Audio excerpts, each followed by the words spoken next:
হাসিনা মোদি বৈঠকে রেল সংযোগ বাড়ানো সহ 10টি সমঝোতা। তিস্তা নিয়ে আলোচনায় বাংলাদেশ যাবে কারিগরি দল, বললেন ভারতের প্রধানমন্ত্রী।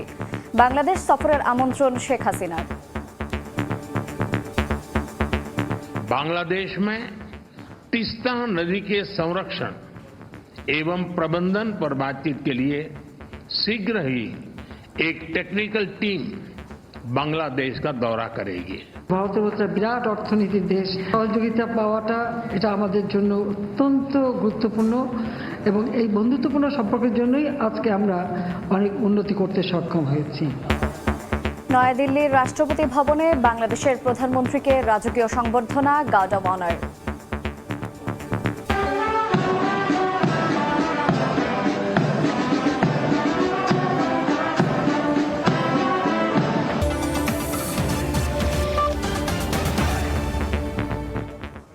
আন্তর্জাতিক সময়ের সঙ্গে আছি আমি শায়লা রহমান ইমা।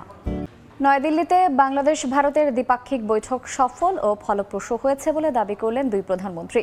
বৈঠকের আনুষ্ঠানিকতা শেষে দিল্লির হায়দ্রাবাদ হাউসে যৌথ বিবৃতি দেন মোদি হাসিনা।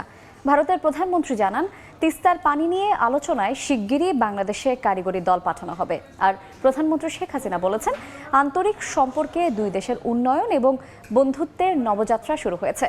এর আগে দ্বিপক্ষীয় বৈঠকে দুই দেশের মধ্যে 10টি সমঝোতা সই হয়। বাংলাদেশের অকৃত্রিম বন্ধুরাষ্ট্র ভারতের রাজধানী নয়াদিল্লির ঐতিহাসিক হায়দ্রাবাদ হাউস এভাবেই দুই দেশের পতাকায় সেজে উঠেছিল প্রধানমন্ত্রী শেখ হাসিনা ও নরেন্দ্র মোদির আনুষ্ঠানিক বৈঠকের জন্য। স্থানীয় সময়ে শনিবার বেলা 12টার কিছু আগে হায়দ্রাবাদ হাউসে পৌঁছালে প্রধানমন্ত্রী শেখ হাসিনাকে অভিবাদন জানান ভারতে নতুন করে প্রধানমন্ত্রীর দায়িত্ব ফিরে পাওয়া নরেন্দ্র মোদি। নতুন করে ক্ষমতা ফিরে পাবার পর প্রথম দ্বিপাক্ষিক বৈঠকের আনুষ্ঠানিকতাও ভারত সারল বাংলাদেশের সঙ্গেই। ফটো সেশনের পর হায়দ্রাবাদ হাউসের নীলগিরি বৈঠক কক্ষে একান্ত বৈঠকে বসেন প্রধানমন্ত্রী নরেন্দ্র মোদি এবং প্রধানমন্ত্রী শেখ হাসিনা। আনুষ্ঠানিক দ্বিপাক্ষিক বৈঠকের আগে নিজেদের মধ্যে একান্তে কথা বলেন দুই সরকার প্রধান। এরপর হায়দ্রাবাদ হাউসের গার্নার হলে দুই প্রধানমন্ত্রীর নেতৃত্বে বসে প্রতিনিধি পর্যায়ের বৈঠক, যেখানে বিস্তৃত পরিসরে আলোচিত হয় দুই দেশের সার্বিক ইস্যু। অভিন্ন নদীতে পানি বণ্টন, বিদ্যুৎ জ্বালানি সহযোগিতা, ডিজিটাল ও সবুজ অংশীদারত্ব সহ বিভিন্ন বিষয়ে দুই প্রধানমন্ত্রীর নেতৃত্বে আলোচনা করেন তারা। বৈঠকের বোঝাপড়ার পর দুই দেশ মোট 10টি সমঝোতায় সই করতে সম্মত হয়, যেগুলোর মধ্যে 7টি নতুন আর পুরনো 3টি সমঝোতা নবায়নের সিদ্ধান্ত হয়। এরপর যৌথ সংবাদ বিবৃতি দিতে হায়দ্রাবাদ হাউসের কৈলাস হলে যান দুই প্রধানমন্ত্রী। তাঁদের উপস্থিতিতেই দুই দেশের সংশ্লিষ্ট কর্মকর্তারা বিনিময় করেন এসব কূটনৈতিক দলিল। পরে দুই সরকার প্রধান যৌথভাবে কথা বলেন গণমাধ্যমের উদ্দেশ্যে। তাদের অভিন্ন বার্তা, বন্ধুত্বপূর্ণ সম্পর্ক বজায় রেখে যৌথ যাত্রায় অগ্রসর হওয়া। হিন্দিতে মোদিকে বাংলাদেশ সফরের আমন্ত্রণও জানান শেখ হাসিনা। ভারতের একটা বিশাল দেশ, বিরাট অর্থনীতির দেশ, তাদের সহযোগিতা পাওয়াটা এটা আমাদের জন্য অত্যন্ত গুরুত্বপূর্ণ এবং এই বন্ধুত্বপূর্ণ সম্পর্কের জন্যই আজকে আমরা অনেক উন্নতি করতে সক্ষম হয়েছি। আমাদেরও বলতে গেলে নতুন সরকার, যদিও আমরা প্রায় 5 মাস অতিক্রম করেছি, যাত্রা শুরু হয়েছে উন্নয়নের পথে, বন্ধুত্বের পথে, সেটাই আমি বলতে চাই। आइए बांग्लादेश में देखिए बांग्लादेश को कितना कुछ हमने कर पाया और हमने क्या करेंगे। तो तीस्ता नदी के संरक्षण एवं प्रबंधन पर बातचीत के लिए शीघ्र ही एक टेक्निकल टीम बांग्लादेश का दौरा करेगी। 2022 সালের পর প্রধানমন্ত্রী মোদি এবং শেখ হাসিনার একাধিকবার বিভিন্ন অনুষ্ঠানে দেখা হলেও দুই দেশেই নতুন সরকার গঠনের পর আনুষ্ঠানিক দ্বিপাক্ষিক বৈঠক এটিই প্রথম। দেবাশিস রায়, সময় সংবাদ। এর আগে সকালে নয়াদিল্লিতে আনুষ্ঠানিকভাবে রাষ্ট্রীয় সংবর্ধনা জানানো হয় প্রধানমন্ত্রী শেখ হাসিনাকে। রাষ্ট্রপতি ভবনে লাল গালিচা সংবর্ধনা এবং গার্ড অব অনারের সম্মান জানানো হয় বাংলাদেশের প্রধানমন্ত্রীকে। সংবর্ধনার পুরো সময়ে রাইসিনা হিলের ফোরকোর্টে উপস্থিত ছিলেন ভারতের প্রধানমন্ত্রী নরেন্দ্র মোদী। এরপর রাজঘাটে গিয়ে ভারতের জাতির পিতা মহাত্মা গান্ধীর সমাধিতে শ্রদ্ধা জানান প্রধানমন্ত্রী শেখ হাসিনা। নয়াদিল্লি থেকে প্রধানমন্ত্রীর সফরের বিস্তারিত জানাচ্ছেন সুব্রত আচার্য। নতুন দায়িত্ব নিয়ে প্রথম কোনো বিদেশি অতিথি হিসেবে প্রতিবেশী বাংলাদেশকেই প্রাধান্য দিল মোদী সরকার। বিশ্বস্ত বন্ধু রাষ্ট্রের সেই ডাকে প্রধানমন্ত্রী শেখ হাসিনাও ছুটে গেছেন ভারতের রাজধানীতে। তাকে রাষ্ট্রীয়ভাবে সম্মান জানাতে এভাবেই প্রস্তুত হয়েছিল রাষ্ট্রপতি ভবন। শনিবার স্থানীয় সময় সকাল ৯টায় প্রধানমন্ত্রী শেখ হাসিনা রাষ্ট্রপতি ভবনের ফোর্ট কোর্টে পৌঁছালে তাকে অভ্যর্থনা জানান ভারতের প্রধানমন্ত্রী নরেন্দ্র মোদী। এরপর অভিবাদন মঞ্চের দিকে পা বাড়ান প্রধানমন্ত্রী শেখ হাসিনা।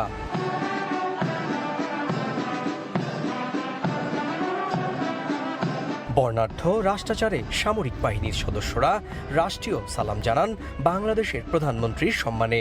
সালাম গ্রহণ করে লাল গালিচায় হেঁটে গার্ড পরিদর্শন করেন সরকার প্রধান শেখ হাসিনা। এরপর রাইসিনা হিলের ফোর্ট কোর্টের প্রেজেন্টেশন লাইনে উপস্থিত ভারত সরকারের মন্ত্রী ও নীতি নির্ধারণী পর্যায়ের ঊর্ধ্বতন কর্মকর্তাদের সঙ্গে প্রধানমন্ত্রী শেখ হাসিনাকে পরিচয় করিয়ে দেন নরেন্দ্র মোদী। অভিবাদন পর্বের শেষ ভাগে ফটো সেশন করেন দুই প্রধানমন্ত্রী। আনুষ্ঠানিকতা শেষ হলে অতিথি শেখ হাসিনাকে গাড়িতে তুলে দিয়ে রাষ্ট্রপতি ভবন থেকে বিদায় জানান টানা তৃতীয় মেয়াদে ক্ষমতায় আসা নরেন্দ্র মোদী। এরপর ভারতের জাতির পিতা মহাত্মা গান্ধীর প্রতি শ্রদ্ধা জানাতে প্রধানমন্ত্রী শেখ হাসিনা যান রাজঘাটে। সেখানে অহিংস মতবাদের জন্য জগৎ বিখ্যাত মোহনদাস করমচাঁদ গান্ধীর প্রতি শ্রদ্ধা জানান বঙ্গবন্ধু কন্যা। ফুল ছিটিয়ে জানান সম্মান। শ্রদ্ধা জানানো শেষে রাজঘাটের পরিদর্শন বইতেও স্বাক্ষর করেন প্রধানমন্ত্রী। মহাত্মা গান্ধীর ওপর লেখা কিছু বইয়ের সংস্করণ ও স্মারক উপহার তুলে দেন রাজঘাটের ঊর্ধ্বতন কর্মকর্তারা। রাষ্ট্রপতি ভবনে আনুষ্ঠানিক লাল গালিচা সম্বর্ধনার মধ্য দিয়ে প্রধানমন্ত্রীর রাষ্ট্রীয় সফরের শুরু হলো।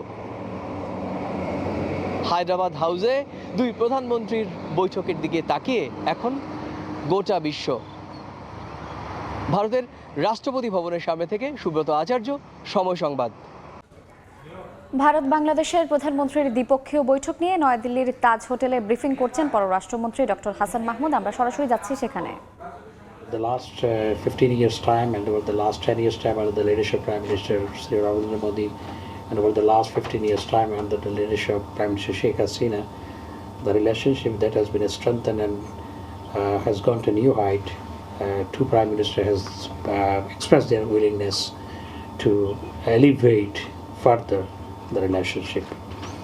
এবং যেটা আমি আগে বলেছি পিসফুল বর্ডার এনশিওর করা, এসেনশিয়াল কমোডিটিস নিয়ে আমরা আলোচনা করেছি, কারণ আমরা অনেকগুলো এসেনশিয়াল কমোডিটি পেঁয়াজ, তেল, গম, চিনি সহ অনেকগুলো এসেনশিয়াল কমোডিটি আমরা ভারত থেকে আমদানি করি। সেগুলোর জন্য আমরা কোটা ইতিপূর্বেও চেয়েছি, যাতে করে আমাদের জন্য একটা নির্দিষ্ট কোটা থাকে এবং হঠাৎ করে যাতে এখান থেকে বাণিজ্য মাঝে মাঝে যে বন্ধ করে দেওয়া হয় রপ্তানিটা, সেটি যাতে না হয়, সেটাই আমরা বিস্তারিত আলোচনা করেছি। তিস্তা কনজারভেশন প্রজেক্ট নিয়ে আলোচনা হয়েছে এবং আমরা multilateral forum strengthening BIMSTEC IORA সেগুলো নিয়ে আলোচনা হয়েছে। প্রমোটিং ট্রেড অ্যান্ড কমার্স সেটি নিয়ে আলোচনা হয়েছে। Promoting people to people contract সেটি নিয়েও আলোচনা হয়েছে।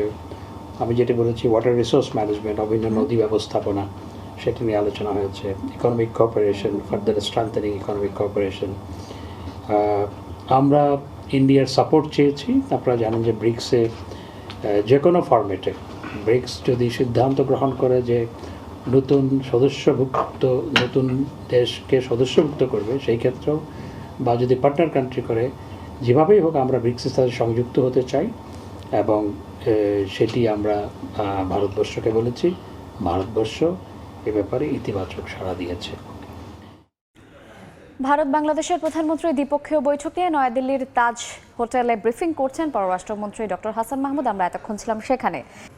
যুক্তরাষ্ট্রের শিক্ষা প্রতিষ্ঠান থেকে গ্র্যাজুয়েট ডিগ্রি অর্জনকারী বিদেশি শিক্ষার্থীদের গ্রিন কার্ড দেওয়ার প্রতিশ্রুতি দিয়েছেন সাবেক মার্কিন প্রেসিডেন্ট ডোনাল্ড ট্রাম্প। সাধারণত অভিবাসন বিষয়ে তার দৃষ্টিভঙ্গি কঠোর হলেও নির্বাচনকে সামনে রেখে সুর নরম করেছেন কট্টরপন্থী সাবেক এই প্রেসিডেন্ট। এর আগে প্রেসিডেন্ট জো বাইডেন ৫ লাখ অভিবাসীকে বৈধ করার ঘোষণা দেন। নিউ ইয়র্ক থেকে হাসানুজ্জামান সাকির রিপোর্টে বিস্তারিত। যুক্তরাষ্ট্রের প্রেসিডেন্ট নির্বাচন সামনে রেখে প্রতিশ্রুতির প্রতিযোগিতা শুরু হয়েছে প্রতিদ্বন্দ্বী দুই প্রার্থীর মধ্যে। অভিবাসন বিরোধী হিসেবে পরিচিত রিপাবলিকান প্রার্থী সাবেক প্রেসিডেন্ট ডোনাল্ড ট্রাম্পও এবার বিদেশিদের গ্রিন কার্ড দেওয়ার প্রতিশ্রুতি দিলেন। বৃহস্পতিবার অল ইন ব্যবসা এবং প্রযুক্তির ডিজিটাল গণমাধ্যম পডকাস্টকে এ কথা বলেন ট্রাম্প। যুক্তরাষ্ট্রের শিক্ষা প্রতিষ্ঠান থেকে বিদেশিদের গ্র্যাজুয়েট ডিগ্রি নেয়ার পরামর্শ দিলেন তিনি। বলেন, ডিপ্লোমা ডিগ্রি নিলে বিদেশিরা গ্রিন কার্ড পাবেন এবং স্থায়ীভাবে যুক্তরাষ্ট্রে থাকতে পারবেন। যুক্তরাষ্ট্রের গ্রিন কার্ডধারী একজন বিদেশি স্থায়ীভাবে দেশটিতে বসবাস করতে পারেন এবং ৫ বছর পর নাগরিকত্ব পান। ট্রাম্প বলেন, কলেজ থেকে স্নাতক ডিগ্রি বা জুনিয়র কলেজ হিসেবে পরিচিত শিক্ষা প্রতিষ্ঠান থেকে কেউ ২ বছরের ডিপ্লোমা প্রোগ্রাম শেষ করতে পারলে তারাও গ্রিন কার্ড পেতে পারেন। ডক্টরেট গ্র্যাজুয়েটধারীরাও পাবেন এই সুযোগ। বিশ্বের বিভিন্ন দেশ থেকে উদীয়মান সেরা মেধাবী শিক্ষার্থীদের যুক্তরাষ্ট্রে আনার প্রতিশ্রুতিও দিয়েছেন ডোনাল্ড ট্রাম্প। বলেন, অনেকেই যুক্তরাষ্ট্রের নামকরা কলেজ থেকে ডিগ্রি নিয়ে এখানেই থাকতে মরিয়া, কিন্তু তারা সেটা পারেন না। তিনি তাদেরকে সেই সুযোগ দিতে চান। ট্রাম্প বলেন, মার্কিন প্রতিষ্ঠানগুলোতে করিতকর্মা জনবল দরকার। তিনি ক্ষমতায় এলে প্রথম দিনেই এই কাজটি করতে চান। হঠাৎ কেন অভিবাসন বান্ধব এই প্রতিশ্রুতি দিলেন ট্রাম্প? বিশ্লেষকরা বলছেন, মার্কিন নাগরিককে বিয়ে করেছেন এমন প্রায় ৫ লাখ কাগজপত্রহীন অভিবাসীকে সম্প্রতি নাগরিকত্ব দেওয়ার ঘোষণা দিয়েছেন ডেমোক্র্যাট প্রেসিডেন্ট জো বাইডেন। এর পরপরই ট্রাম্প তার এই অভিবাসন নীতির প্রতিশ্রুতি দিলেন। হাসানুজ্জামান সাকি, সময় সংবাদ, নিউ ইয়র্ক। দুপক্ষের পাল্টাপাল্টি হামলায় তুমুল লড়াই চলছে ইউক্রেনের বিভিন্ন অঞ্চলে। দেশটির জাপোরিঝিয়া এবং লাভিভের গুরুত্বপূর্ণ বিদ্যুৎ কেন্দ্র সহ জ্বালানি অবকাঠামোগুলোতে ব্যাপক হামলা চালিয়েছে রুশ সেনারা। পাল্টা প্রতিরোধে যুদ্ধক্ষেত্রে রুশ সেনাদের কাছ থেকে জব্দকৃত সাঁজোয়া যান ব্যবহার করছে জেলেনস্কি বাহিনী। এদিকে ইউক্রেনকে রাশিয়ার যে কোনো স্থানে হামলার অনুমতি দিয়েছে যুক্তরাষ্ট্র। এর মধ্যেই নিজেদের পরমাণু অস্ত্রাগার আরও সমৃদ্ধ করতে কাজ চলছে বলে জানান রুশ প্রেসিডেন্ট। এদিকে চলমান যুদ্ধক্ষেত্রের বাইরেও রাশিয়ার যে কোনো জায়গায় মার্কিন অস্ত্র ব্যবহার করে হামলা চালানোর জন্য ইউক্রেনকে অনুমতি দিয়েছে যুক্তরাষ্ট্র। দেশটির সংবাদ মাধ্যম এবিসি ও পলিটিকো জানিয়েছে, মার্কিন অস্ত্র দিয়ে ইউক্রেনের হামলা এখন শুধু সীমান্ত এলাকায় সীমাবদ্ধ নাও থাকতে পারে। এমন পরিস্থিতিতে নিজেদের পরমাণু অস্ত্রাগার আরও সমৃদ্ধ করার কথা জানিয়েছেন রুশ প্রেসিডেন্ট ভ্লাদিমির পুতিন। রাষ্ট্রের অস্তিত্ব হুমকির মুখে পড়লে আত্মরক্ষার জন্য পরমাণু অস্ত্রের সর্বোচ্চ ব্যবহার করতেও তার সেনারা দ্বিধা করবে না বলে জানান তিনি। জান্নাতুল সাদিয়া, সময় সংবাদ। এবার ইরানের সাবেক প্রেসিডেন্ট মাহমুদ আহমাদিনেজাদের চলাফেরায় নিষেধাজ্ঞা আরোপ করেছে দেশটির নিরাপত্তা বাহিনী। শুক্রবার এই খবর নিশ্চিত করেছে বিভিন্ন গণমাধ্যম। ইরানের উত্তরাঞ্চল সফর শেষ করে আসার পরই আহমাদিনেজাদের উপর এই বিধিনিষেধ আরোপ করা হলো। সাম্প্রতিক বছরগুলোতে তিনি ইরানের সর্বোচ্চ নেতা আয়াতুল্লাহ আলী খামেনির সমালোচক হিসেবে আত্মপ্রকাশ করেছেন। সম্প্রতি হেলিকপ্টার দুর্ঘটনায় প্রেসিডেন্ট ইব্রাহিম রাইসি নিহত হওয়ার পর আগামী ২৮ জুন ইরানের নতুন নির্বাচনের ঘোষণা দেওয়া হয়। নির্বাচনে প্রার্থী হওয়ার জন্য নিবন্ধন করলেও আহমাদিনেজাদের নিবন্ধন বাতিল করে দেয় গার্ডিয়ান কাউন্সিল। তার জনপ্রিয়তায় উদ্বিগ্ন হয়েই এমন পদক্ষেপ বলছেন বিশ্লেষকরা।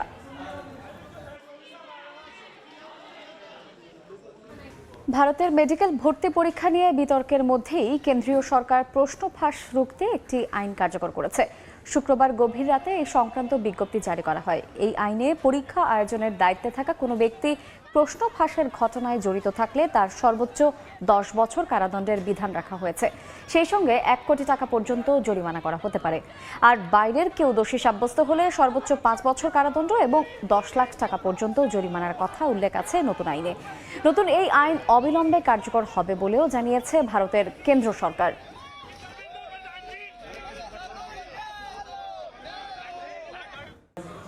দেখছেন আন্তর্জাতিক সময়। দুই দেশের নাগরিকদের জন্য ৫ বছরের মাল্টিপল এন্ট্রি ভিসা চালু করল চীন এবং অস্ট্রেলিয়া। শুক্রবার থেকেই এই ভিসা ব্যবস্থা চালু হয়েছে বলে নিশ্চিত করেছে চীনের পররাষ্ট্র মন্ত্রণালয়। এর আগে চীনের নাগরিকরা অস্ট্রেলিয়া ভ্রমণের জন্য 1 বছর কিংবা সর্বোচ্চ 10 বছর মেয়াদী ভিসা নিতে পারত। চলতি সপ্তাহের শুরুতে চীনের প্রধানমন্ত্রীর অস্ট্রেলিয়া সফরের পর ভিসার এই ব্যবস্থা চালু করা হলো। এটি দুদেশের মধ্যকার চাপা উত্তেজনা শেষে সম্পর্ক উন্নয়নের আভাস বলে জানিয়েছে চীনের পররাষ্ট্র মন্ত্রণালয়। আন্তর্জাতিক সময়ের শীর্ষ সংবাদ জানিয়ে দিচ্ছে আরেকবার। হাসিনা মোদি বৈঠকে রেল সংযোগ বাড়ানো সহ 10টি সমঝোতা। তিস্তা নিয়ে আলোচনায় বাংলাদেশ যাবে কারিগরি দল, বললেন ভারতের প্রধানমন্ত্রী। বাংলাদেশ সফরের আমন্ত্রণ শেখ হাসিনার।